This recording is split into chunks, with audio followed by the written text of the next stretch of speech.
সূর্যোদয়ের গ্রাম। রুমি, দেখো না, সকালে আমাদের গ্রামটা কত সুন্দর লাগে। সূর্য উঠেছে, পুরো গ্রামটা যেন সোনালি আলোয় ভরে গেছে। হ্যাঁ মনি, মনে হচ্ছে প্রকৃতি যেন হাসছে, পাখিরা গান গাইছে, সবাই দিনের কাজ শুরু করছে। কত শান্তি!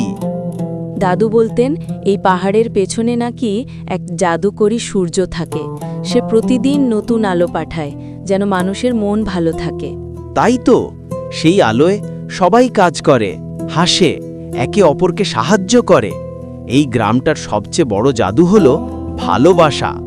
ঠিক বলেছ, যখন সবাই একে অপরের পাশে থাকে তখন সূর্যও যেন আরও উজ্জ্বল হয়ে ওঠে।